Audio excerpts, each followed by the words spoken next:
उत्तराखंड में निकाय चुनाव हर दिन दिलचस्प होता जा रहा है। आलम यह है कि हर दिन एक नया मुद्दा चुनावी समर में गोते लगा रहा है। छोटी सरकार के चुनाव में अब बड़ा विषय बाबा केदार को बनाया जा रहा है। नमस्कार, आप देख रहे हैं खबर उत्तराखंड। मैं हूं आपके साथ रक्षंदा खान। उत्तराखंड में हो रहे निकाय चुनाव की हालत ऐसी हो गई है मानो जैसे राज्य के सभी वार्ड में जनता से जुड़ी मूलभूत सुविधाएं संपन्न हो गई हो। नालियां स्वच्छ हो गई हो, सड़कें जगमग और पार्क जहां नहीं थे वहां बन गए हो और जहां बने हुए थे वहां पर मानो जैसे ओपन जिम को खोला जा चुका हो। क्योंकि इस निकाय चुनाव में नेता के बयान तो इसी तरफ इशारा कर रहे हैं कि वार्ड में जैसे कोई विषय ही ना बचा हो। ऐसे में निकाय चुनाव में हर दिन एक मुद्दा बदला जा रहा हो। अब निकाय चुनाव के रण में बाबा केदार पर भी सियासत खूब हो रही है।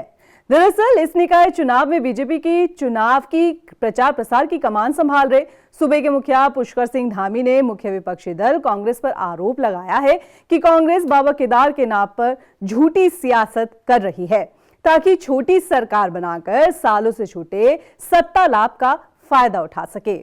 आपके सामने एक और भाजपा है जो आदरणीय मोदी जी के नेतृत्व में देवभूमि उत्तराखंड को और सनातन संस्कृति के सनातन के संरक्षण और संवर्धन के लिए काम करती है। वहीं दूसरी ओर कांग्रेस है जो बार बार बाबा केदार के नाम पर भी झूठ बोलकर राजनीति करने से कभी पीछे नहीं हटती है। भाइयों भगवानों को भी राजनीति में घसीटने का काम करते हैं। सीएम धामी के इस बयान के बाद प्रतिक्रिया मुख्य विपक्षी दल कांग्रेस से भी सामने आई है। कांग्रेस की महिला प्रदेश अध्यक्ष ज्योति रौतेला का कहना है कि दिल्ली में केदारनाथ की शीला रखने वाले कांग्रेस को बता रहे हैं कि क्या सच है और क्या झूठ। सबसे पहले मैं मुख्यमंत्री जी से पूछना चाहूंगी कि जो केदारनाथ में सोना चोरी हुआ उस पर उन्होंने क्या वो आरोप झूठे थे, और अगर झूठे थे तो वो सोना कहाँ है जो चोरी हुआ है। दूसरी बात है कि केदारनाथ चुनाव वो भले जीत गए हैं लेकिन उनका जो जीत का मार्जिन उनको देखना पड़ेगा। और अगर त्रिभुवन चौहान जी उस वक्त निर्दलीय प्रत्याशी के रूप में इतना वोट नहीं लाता तो केदारनाथ में भाजपा के लिए खाता खोलना बहुत मुश्किल था।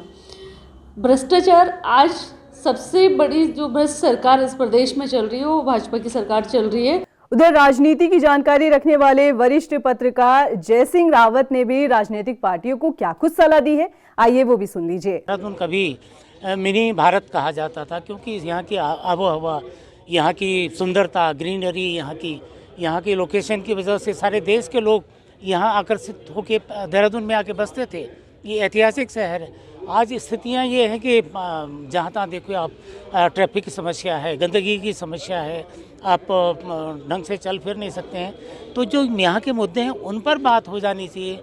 उन पर मुद्दों पर बात करने के बजाय आपने क्या किया ये बताओ और अब आगे क्या करने जा रहे हैं इस पर बात होनी चाहिए, बजाय कि आप किसी धर्म के नाम पर करो, जात के नाम पर करो। इस तरह का ना ये मुद्दे से भटकाने का काम है। कम से कम जिम्मेदार लोगों को ये काम नहीं करना चाहिए। आपको ये रिपोर्ट कैसी लगी हमें कमेंट करके जरूर बताएं और अगर आप पेज पर नए हैं तो पेज को लाइक, शेयर और सब्सक्राइब करना ना भूलें। नमस्कार।